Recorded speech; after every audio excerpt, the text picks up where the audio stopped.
নমস্কার বন্ধুরা, সকলে কেমন আছো? আশা করি রাধা মাধবের কৃপায় তোমরা সকলে ভালো আছো, সুস্থ আছো। আজকে সকাল থেকে ব্লগটা স্টার্ট করছি। দেখো, আজকে বৃহস্পতিবার, তাই আমার গোপালের জন্য, রাধা মাধবের জন্য ফুলমালা চলে এসছে। এদিকে চলে এসছে তাদের জন্য খাবার, মিষ্টি। জানি না, 3টে প্যাকেট এনেছে, নানান রকমের হয়তো এনেছে মিষ্টি। সব ফুলমালা আনা রয়েছে। সকালবেলা একবার আমার পুজো হয়ে গেছে। দেখো, গিরি সোনাকে ঘুম থেকে তুলে একটা চাদর মুড়ি দিয়ে বসিয়ে দিয়েছি। কেন জানো? কালকে ছিল একাদশী, আজকে পারণ করেছি। আর পারণের টাইম ছিল খুবই সময় কম, 6টা 10 থেকে 6টা 26-এর মধ্যে। তো 5:30টায় উঠে তাড়াতাড়ি করে ঘরবাড়ি ঝাঁট দিয়ে আর আমি স্নান করে নিয়েছি। স্নান করে আর গোপু সোনাকে ঘুম থেকে তুলে একটা চাদর মুড়ি দিয়ে বসিয়ে দিয়েছি। চাদর মুড়ি দিয়ে বসিয়ে দিয়েছি, এত সকালে স্নান করাইনি। এখন ভোগে চিড়ে আর কলা দিয়েছিলাম সকালবেলা, দিয়ে আমি পারণ সেরে নিয়েছি। আর এই যে দেখলেই তো ফুলমালা নিয়ে এসছে, এই ফুলমালা দিয়ে পরে পুজো করে নেবো আমি। আজকে সকালবেলায় টিফিনের পর্বে চলে এসেছি। যেহেতু গোপু সোনাকে তুলে আগে একটু খাইয়ে নিয়েছি, আর আজকে বৃহস্পতিবার, জানোই তো অনেকটা সময় লাগবে পুজো করতে। তার জন্য ভাবলাম আজকে টিফিনটা করে নিই, তারপর আবার বাকি পুজোটা সারবো। এখানে দেখো, সকালবেলায় আজকে টিফিনের জন্য আমি ফুলকপি আর আলু কেটে নিয়েছি। ফুলকপি আর আলু ভাজা করব, কিছুই দিইনি, ভাজাটা বসিয়ে দিয়েছি দেখো। আর এইদিকে নিয়ে নিয়েছি আটা, যেটা রুটি করব। সকালে টিফিনটা আগে সেরে নিই, তারপরে পুজোয় বসলে আর কোনো চিন্তা থাকবে না। তাহলে ধীরে সুস্থে আমি 2-2.5 ঘন্টা যাই লাগুক না কেন, পুজোটা সেরে নিতে পারবো। তারপরে উঠে নিরামিষই রান্না হবে, যেহেতু বৃহস্পতিবার। আর তাছাড়াও কালকে করেছি একাদশী, আজকে পারণে, তো নিরামিষই খেতে হবে। তো তখন উঠে যাই হোক কিছু একটু তরকারি করব, রান্নাটা আবার পরে করব। আর এখন জানো তো শীত পড়ছে, গরম গরম রান্না করব, গরম গরম খাবো, ওটাই ভালো লাগে। এমনিও সারা বছর আমার দেরিতেই রান্না হয়, দেরিতেই খাওয়া হয়, গরম গরমই খাই আমরা সারা বছরই। তো চলো এখন ফুলকপি আলুটা ভাজা করে নিই, আর এদিকে রুটি করে নিই। এখন তবে রাখি, আবার পুজো সেরে তোমাদেরকে রাধা মাধবকে দর্শন দেখাবো। পুজো করে একটু প্রসাদ নিয়ে বসলাম দেখো আমার জন্য, আর ওদেরকেও দিয়ে দিয়েছি নিচে। প্রসাদটা খাবো। আর ওইদিকে চলো দেখিয়ে দিই কী কী বাজার নিয়ে এসছে আজকে। আজকে তো নিরামিষ, বৃহস্পতিবার, তারপর আবার একাদশীর পারণ। নিয়ে এসছে দেখো বেগুন, ধনেপাতা নিয়ে এসছে। ধনেপাতা কালকেও নিয়ে এসছে, অনেকটা রয়েছে, তা দেখছে আবার নিয়ে এসছে। চাটনি খেতেও লাগে ধনেপাতা, থাকলে অসুবিধা নেই। এদিকে 2টো বড় বড় বেগুন নিয়ে এসছে, কালকেরও বেগুন, সিম সব রয়েছে ঘরে। বলেছি একটু পালং শাক আনতে, তাই দেখো 2 বাটি পালং শাকও নিয়ে এসছে। এখন শীতকাল, এখন পালং শাকটা খেতে বেশ ভালোই লাগবে। তো 2-3 আটি পালং শাক নিয়ে এসছে। আর বলেছি বড়ি আনতে, এখন তো শীতকাল, জানো তো, পালং শাক বা যে কোনো ঝোলের তরকারিতে একটু বড়ি দিলে খেতে ভালোই লাগে। তাই যে বড়ি নিয়ে এসছে। কাঁচা লঙ্কা আনতে বলেছিলাম, নিয়ে এসছে কাঁচা লঙ্কা। তো বাবা, 2 জায়গায় কাঁচা লঙ্কা। আর নিয়ে এসছে টমেটো। তো আজকে রান্নাবান্না দেখি কি করি। পালং শাক তো অবশ্যই হচ্ছে, আর ইচ্ছা আছে একটা সিম বেগুন আলু বড়ি দিয়ে রসা করার। তাহলে চলো এখন প্রসাদটা খাবো, তারপরে সব কাটাকুটিগুলো সেরে নেব। বৃহস্পতিবারে পুজো করা আমার হয়ে গেছে। চলো তোমাদেরকে এবার রাধা মাধবকে আমি দর্শন করাবো। পুজো সেরে উঠলাম, উঠে ভাবলাম এবার তোমাদেরকে একটু দর্শন করাই। দেখো গিরি সোনাকে আজকে, দেখো আজকে নয়, 2 দিন ধরেই পড়াচ্ছি। হলুদ রঙের একটা সোয়েটার পরিয়ে দিচ্ছি, ঠান্ডা একটু পড়েছে। খুব বেশি ঠান্ডা আমাদের কলকাতায় এখনও হয়নি। ঘরের ভেতরে তো অতটাও ঠান্ডা লাগে না, বাইরে গেলে একটু হালকা একটা চাদর হলেই হয়ে যায়।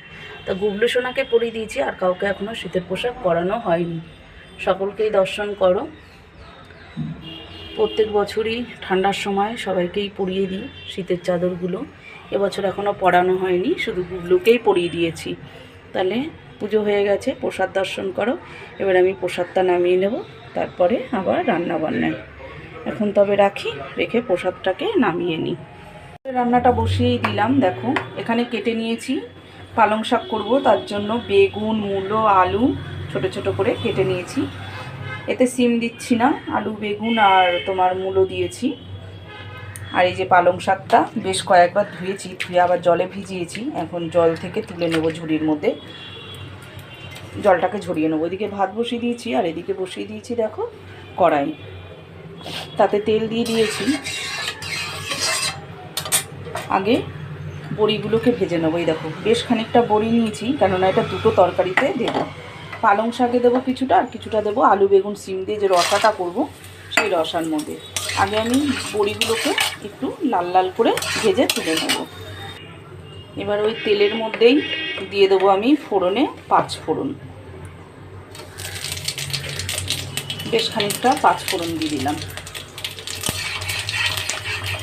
পালং শাকের জন্য। শীতকালে বেশ ভালোই সব রকম সবজি পাওয়া যায়, নিরামিষের দিনে কোনো সমস্যাই হয় না, বেশ নানান রকমের সবজি খাওয়া যায়। এবার কেটে রাখা সবজিগুলোকে সব দিয়ে দিলাম, ভালো করে নেড়ে চেড়ে নেব।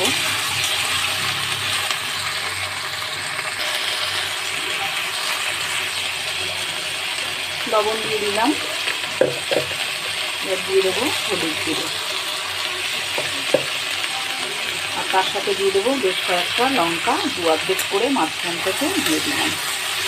এবার এটাকে ভালো করে নেড়ে নেব।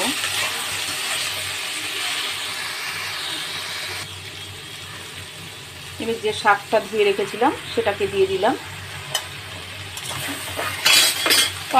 পালং শাক রান্না করাটা খুবই সহজ, কোনো মশলাই লাগে না, বেশ ভালোই লাগে। একটু 5 ফোড়ন দিয়ে দিলাম, ব্যাস হয়ে গেল। নুন হলুদ দিলে হয়ে যাবে রান্না, কত ইজি না। আমার আবার এরকম জানো তো, পালং শাকের থেকে আমার বড় বড় করে পালং কেটে বড় বড় করে বেগুন লম্বা লম্বা করে আলু কেটে যে ঝোল ঝোল হয় পালং শাকটা, ওইটা আমার খুব ভালো লাগে খেতে। তো আজকে মাখাই করব। আর সিমটা দিইনি, কেন সিমটা আমার খুব একটাও ভালো লাগে না পালং শাকে। সিমের যেহেতু একটা আলাদা তরকারি হচ্ছে, তাই আর সিমটাও এতে দিলাম না। অনেকেই দেয়, আমিও দিই মাঝে সাঝে, কিন্তু এখন আমি আর দিলাম না। তাহলে এবার সব শাকগুলো দিয়ে ঢাকা দিয়ে দেবো।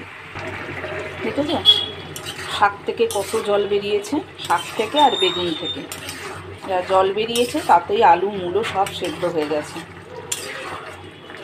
ভালো করে নেড়ে চেড়ে নিলাম। এবার দিয়ে দেবো একটু মিষ্টি, মিষ্টিটা একটু বেশিই দেবো, কেন পালং শাকটা যে কোনো শাকেই একটু মিষ্টি দিলে ভালো লাগে, নাহলে ওটা কেমন খার খার লাগে। তো মিষ্টি দিয়ে দিলাম। এইবারে দিয়ে দেবো যে বড়িগুলোকে ভেজে রেখেছিলাম বড়িগুলোকে আমি একটুখানি হাত দিয়ে ভেঙে টুকরো টুকরো করে নিয়েছি। এ দেখো ছোটো ছোটো করে ভেঙে ভেঙে নিয়েছি। এটাকে দিয়ে দেবো, যে জলটা আছে এই বড়িতে অনেকটা জলটা টেনে নেবে। এবার আরেকটু নেড়ে চেড়ে তারপরে আমি শাকটাকে নামিয়ে নেব। জলটা আমি আর টানাবো না। এবার আমি পালং শাকটাকে নামিয়ে দেব, যা জল আছে বড়িতে কিছুটা টেনে নেবে। আর একটু ঝোল ঝোল শাকই আমার খেতেও ভালো লাগে, বেশ কি সুন্দর একটা মাখা মাখা, দেখেছো? আমার এরকম শাক খেতে খুব ভালো লাগে। তাহলে আর টানাবো না, এবার আমি শাকটাকে নামিয়ে নেব। পালং শাকটাকে নামিয়ে দেখো কড়াই ধুয়ে বসিয়ে দিয়েছি, আর তাতে দিয়ে দিলাম তেল।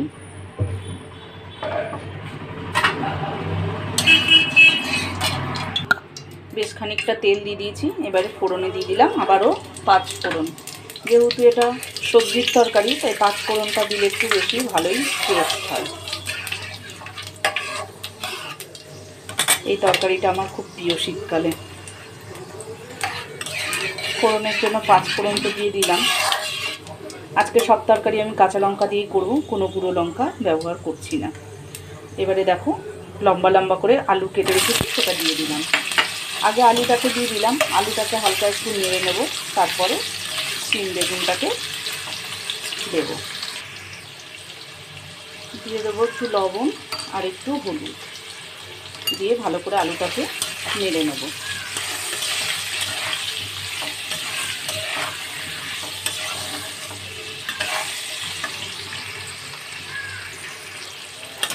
আলুটা দেখো নেড়ে নিয়েছি।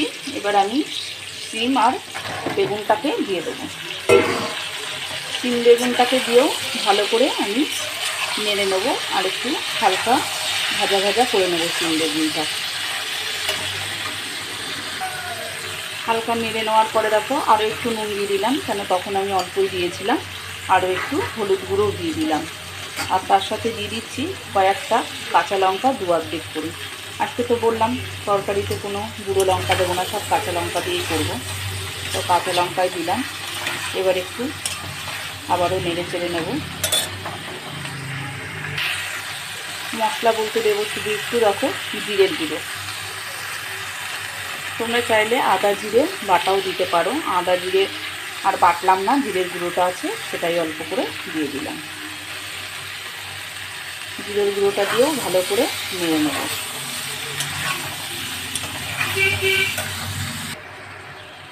নেড়ে চেড়ে নিয়ে এবার দেখো একটা বেশ বড় সাইজের টমেটোকে আমি লম্বা লম্বা করে কেটে নিয়েছি আর তার দানাগুলোকে বের করে ফেলে দিয়েছি। টমেটো যেহেতু আমার খাওয়া বারণ, তাই টমেটোর দানাগুলোকে ফেলেই দিই। সবাই বলে দানাগুলো ফেলে দিলে নাকি ভালো হয়, সেটা সবারই নাকি ওইভাবেই খাওয়া উচিত।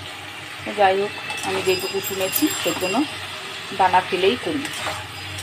আর দেখো মশলা তো আর কিছু দিলাম না, টমেটোটাও দিয়ে দিলাম। টমেটো আর ধনেপাতা হচ্ছে এই তরকারিটার মেন উপকরণ, যে দুটো না দিলে একদম ভালো লাগে না।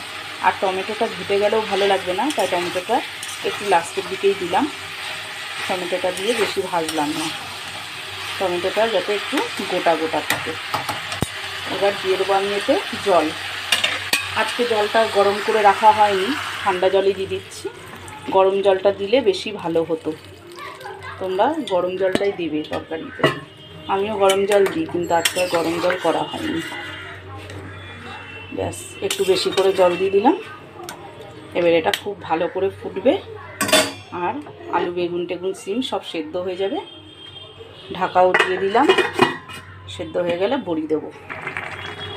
দেখো আলু বেগুন সবই সেদ্ধ হয়ে গেছে, তরকারিটা আমার প্রায় হয়ে এসছে। এবার আমি এতে দিয়ে দেবো একটু মিষ্টি।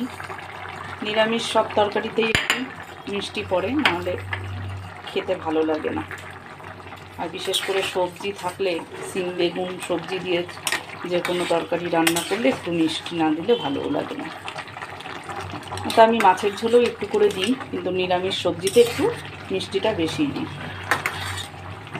হয়ে গেল মিষ্টি দেওয়া। এবার যেটা দেব আমি সেটা হচ্ছে বেশ খানিকটা ধনেপাতা। শীতকালের তরকারি এতেই একটা টেস্ট এনে দেয়। খুব বেশি জল নেই, প্রায় মাখা মাখা হয়ে এসছে। ধনেপাতাটা দিয়ে দিলাম। এবার রইল যে বড়ি, দেখো বড়িটা ভেজে রেখেছিলাম, এবার বড়িগুলোকে দিয়ে দেবো। বড়িতেও কিছুটা ঝোল টেনে নেবে। ব্যাস তাহলে হয়ে গেল আমার আলু বেগুন বড়ি দিয়ে টমেটো ধনেপাতা দিয়ে রসা। আমার খুব প্রিয় একটা রেসিপি, শীতকালে খুব ভালো লাগে আমার। ব্যাস এবার এটা বেশি না, এই একটুখানি 1 মিনিটের মতো একটু ফুটিয়ে নামিয়ে নেব। আর এইদিকে দেখো কিছুটা উচ্ছে কেটে ধুয়ে জল ঝরাতে দিয়েছি, উচ্ছেটাকে ভাজা করব। এবার উচ্ছেটাকে ভাজলে আমার রান্না কমপ্লিট হয়ে যাবে। খেয়ে নিচ্ছি, তোর জন্যই রেখেছি। শুভ দুপুর বন্ধুরা, চলে আসলাম দেখো দুপুরবেলায় খাওয়ার টেবিলে। এখন ভাত বেড়ে নেব। কী কী রান্না হয়েছে সে তো দেখলেন।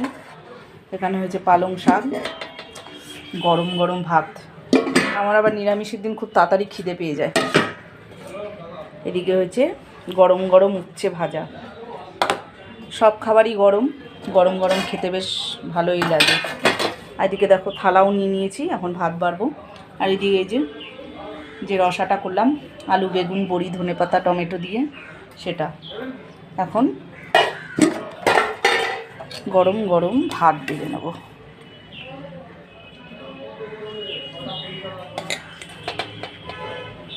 তাহলে ভিডিওটা আজকে আমি এখানেই শেষ করছি। আবার কালকে তোমাদের সাথে কথা হবে। সবাই ভালো থেকো, সুস্থ থেকো। আর ভিডিওটা ভালো লাগলে একটা লাইক ও সাবস্ক্রাইব করে দিও।